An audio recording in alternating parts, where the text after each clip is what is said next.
आप सोचिए, भारतीय रेल के बिजलीकरण की शुरुआत, ये सुनकर के भी ये चौंक जाएंगे आप लोग। बिजलीकरण की शुरुआत 1925 में हुई थी, यानी करीब 100 साल पहले।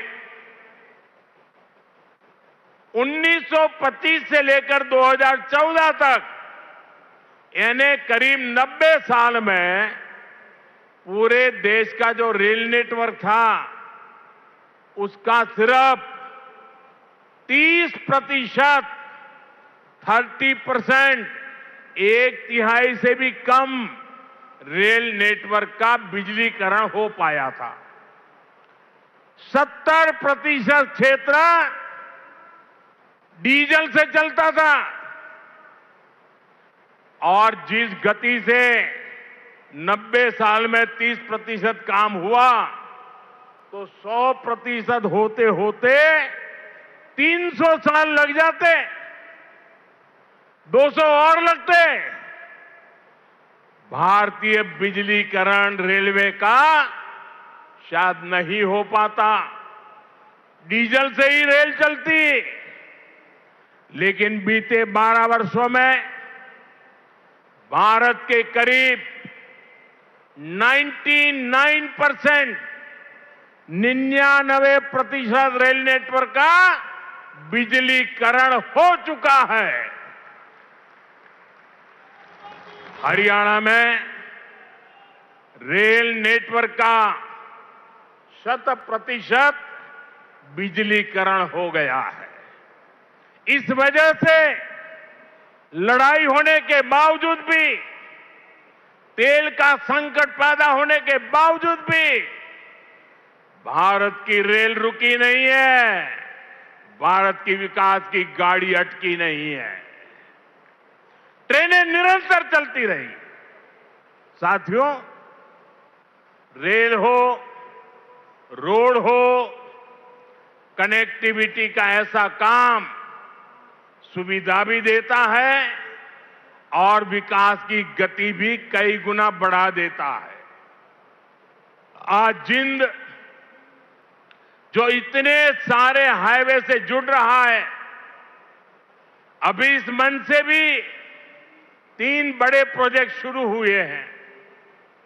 दिल्ली, अमृतसर, कटरा एक्सप्रेस वे के हरियाणा वाले हिस्से का लोकार्पण हुआ है।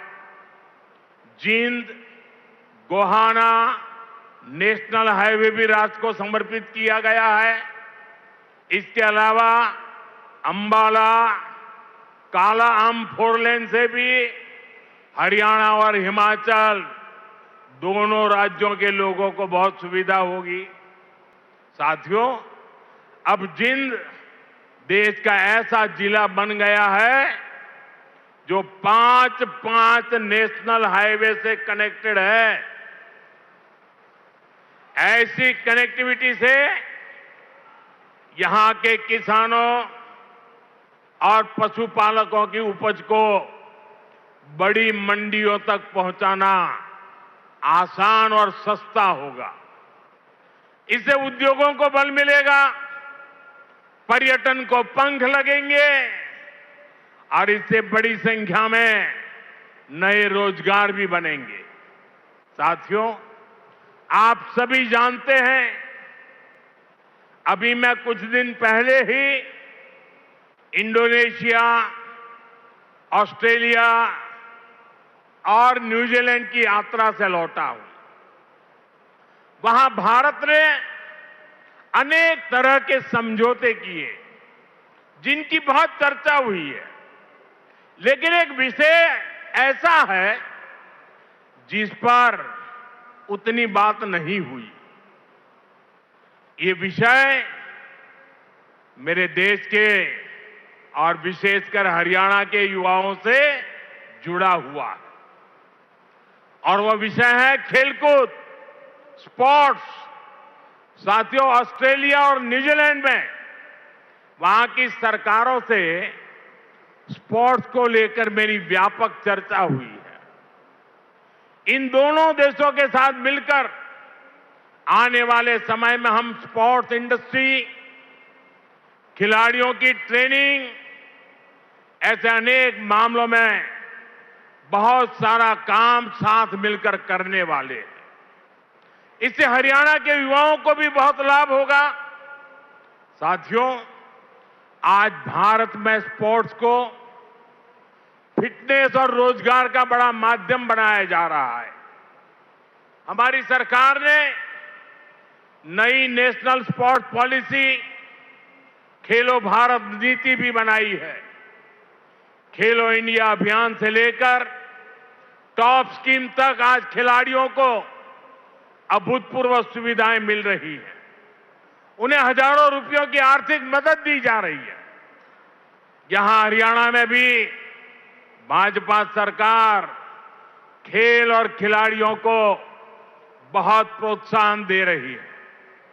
साथियों, आज ये कार्यक्रम भले हाइड्रोजन ट्रेन का है, दूसरी विकास परियोजनाओं का है, लेकिन मैं आज यहां के नौजवानों से एक और बात भी कहने आया हूं।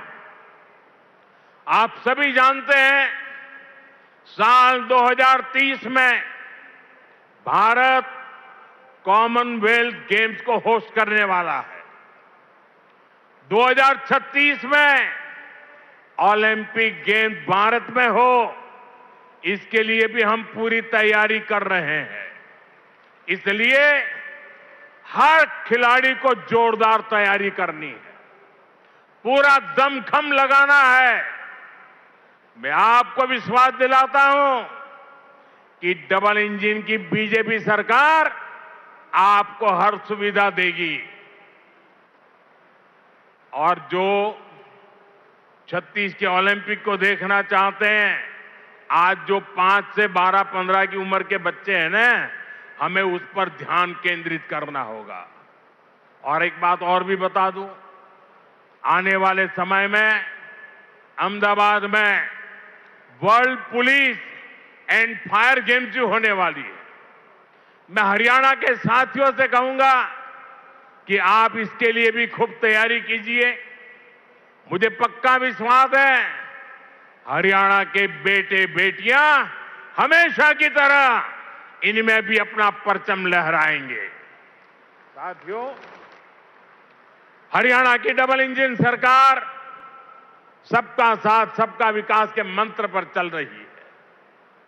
नायब सिंह जी के नेतृत्व में हरियाणा सरकार यहां के नौजवान हो, किसान हो, बहनें बेटियां हो, सबके लिए बेहतरीन काम कर रही है। बिना खर्ची पर्ची के नौकरी देने का जो रास्ता हरियाणा सरकार ने दिखाया है, वो इतना आसान नहीं था, लेकिन ये भाजपा सरकार ने करके दिखाया है। साथियों, यहां के किसानों का हित भी हमारी प्राथमिकता में है। जिंद की मंडी तो हरियाणा की सबसे बड़ी मंडियों में से एक है। डबल इंजन की भाजपा सरकार के कारण हरियाणा के किसानों को बहुत लाभ हो रहा है। पीएम किसान सम्मान निधि से हरियाणा के किसानों को करीब 8,000 करोड़ रुपए मिल चुके हैं। इसमें जिंद के हमारे किसानों को भी 600 करोड़ रुपए से ज्यादा मिल चुके हैं। साथियों, हमारा देश संस्कार और संस्कृति का देश है, और ये क्षेत्र तो इस समृद्ध विरासत का बहुत बड़ा केंद्र है। ये जिंद की धरती है, जहां महाराजा रणजीत सिंह का गौरव भी है और पांडवों की आस्था भी है। पांडु पिंडारा और रामराय जैसे पवित्र तीर्थ आज भी लाखों श्रद्धालुओं को आस्था के केंद्र है। साथियों, आस्था और अध्यात्म की यही विरासत है जिसे आज का भारत सहजता भी है और अब अगली पीढ़ी तक पूरे मान के साथ पहुंचाता भी है। इसी भाव के साथ आज कुरुक्षेत्र में एक सिख म्यूजियम की आधारशिला रखी गई है। हरियाणा का ये नया संग्रहालय भारत की महान गुरु परंपरा को अगली पीढ़ियों तक पहुंचाएगा। साथियों, हरियाणा अब तेज विकास के पथ पर दौड़ रहा है। खेती हो या फिर उद्योग, ये दो ऐसे पहिए हैं जो हरियाणा को सशक्त कर रहे हैं। आज जिन प्रोजेक्ट्स का शिलान्यास और लोकार्पण हुआ है, उनसे हरियाणा के विकास को और गति मिलेगी और हरियाणा का ये तेज विकास विकसित भारत के सफर को और ऊर्जावान करेगा। इसी शुभकामना के साथ आप सभी को फिर से बहुत बहुत बधाई देता हूं और देशवासियों को भी देश की पहली हाइड्रोजन ट्रेन के लिए अनेक अनेक शुभकामनाएं देता हूं। मेरे साथ बोलिए, भारत माता की, भारत माता की, भारत माता की। बहुत बहुत धन्यवाद।